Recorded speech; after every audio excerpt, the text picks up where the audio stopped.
When a man plays as hard to get as you do, it spurs in a woman a desire to conquer. Now I want you to hold me even more. Stop it. Sorry. You can't do that. Well, your last sentence made me think that it was something you would not object to, and since I felt like it would be a pleasant thing for both parties involved, I did. Well, yes, but no. I'm sorry. You can't just assume things even if it would. I want to decide for myself, you know. I'm sorry. If I want to kiss you, I will. Not the other way around.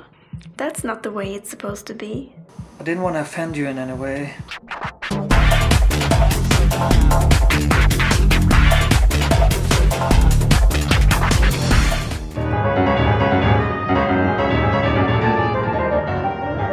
Have you ever loved someone?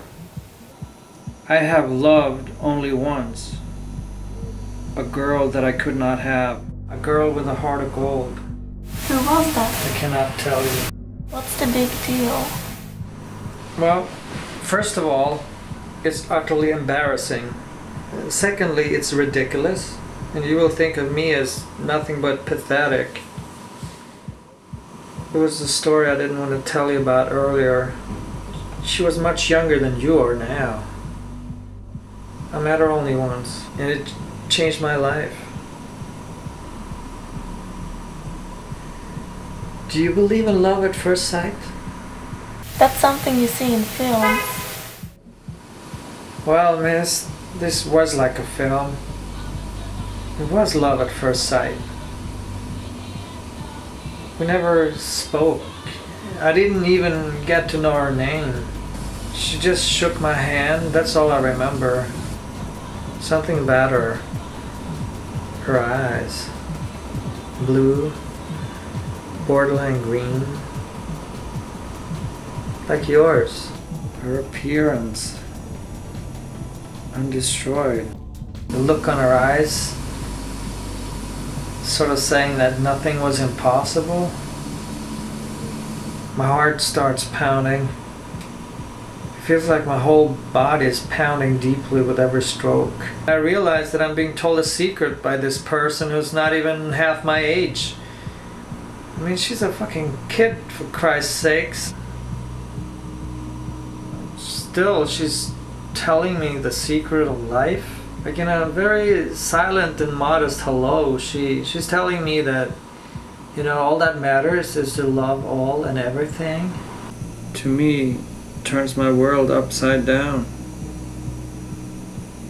I realize that I haven't loved since I was a kid myself.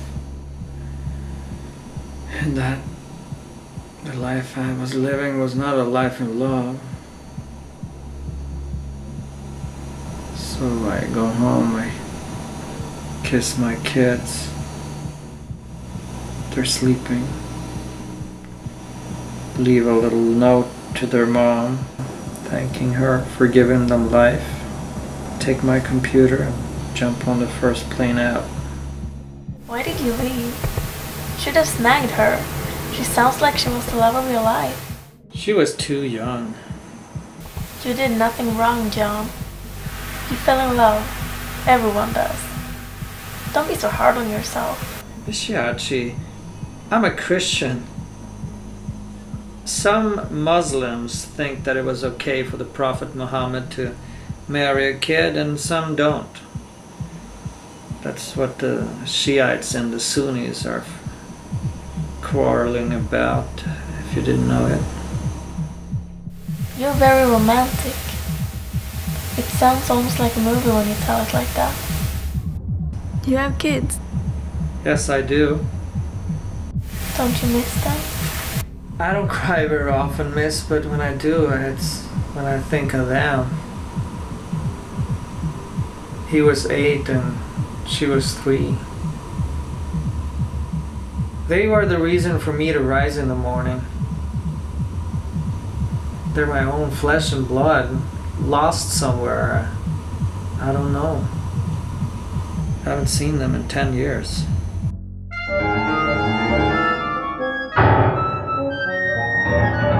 What did you do all these years? I found no place until I got myself a house outside Phnom Penh on the rice field, property of the king. One day in the middle of the monsoon, there's this big fat Escalade that pulls up outside my house. Driver steps out, pulls out an umbrella, opens the passenger door, and a really elegant woman comes out. She's all dressed in white. A couple of years older than I am. She just happens to be one of the king's wives, a real queen. I invite her in and make her a cup of tea. She looks around. My house is clean but simple. I don't own much, but I'm not poor. I tell her I'm a composer and that I try to write music, but that I'm not very good at it. She tells me she studied at Oxford and that we had met 15 years earlier when I played her sister's wedding in London. And I did. I played one gig in London. It was this film director friend of mine that flew me and the whole band in and put us up at this really fancy hotel. She leaves, and I think no more about it. So? Well, a few days later, the Escalade pulls up again outside my door. It's her. She brings food this time, all kinds of delicacies. We eat. She brings a bottle of wine. We laugh. She's fun. She's well educated in all kinds of literature. Then she's standing by my kitchen sink, telling me how randy she is and that she wants me to take her from behind against the countertop. I think she's joking. I get a little embarrassed and try to laugh about it and tell her that, you know, we should maybe try to keep this on a professional level. She gets clearly disappointed, and I'm surprised. She leaves very abruptly, tells me she has to go and excuse herself, and a month passes and the Escalade pulls up again. Well, she wants to come in. I show her in and make us a cup of tea. She's brought some beautiful taro cookies she made herself. Suddenly she pulls me into the bedroom and throws me down on the bed and kisses me. And I kiss her back. Then she tells me she wants to sit on me and that if I'd let her, I'd become obsessed. She takes off my clothes and then her own on top of me under the mosquito net and the humid heat. She's wild, totally free. And from then on, I couldn't laugh about it anymore. As she left, I realized I was lost in another man's woman. I found myself longing for her, waiting desperately for her to come back. And she did. Sometimes in the morning, sometimes in the middle of the night.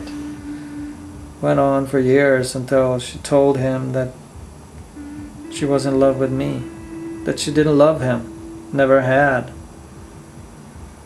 He locked her up in the castle and put her under 24-hour surveillance, moved from Phnom Penh to Han Thiem just to check on her. Sometimes when she had successfully shaken off her tail, we'd meet in secret places, cafes, markets in the city. There was a temple ruin nearby. I would call her, let one signal go through and then hang up. I had a private number so no one knew who was calling. And she had a separate SIM card hidden in her car, so if she could talk, she'd go get that card, put it on the phone, call me back, let one signal go through, and that would be my sign that I could speak to her. It was crazy, I'm telling you. I mean, she could have left this guy and never had to work ever in her life. Still, she chose to stay because she couldn't, you know, leave all this wealth for a guy that she loved, because she would lose too much in the process. She sent a messenger one day and it told me there was a contract out of me. So I left my house that very evening. Started to sleep with a gun on my pillow. Luckily I haven't made use of it yet. Stayed around the area for a while. Tea houses, waiting for her to call me.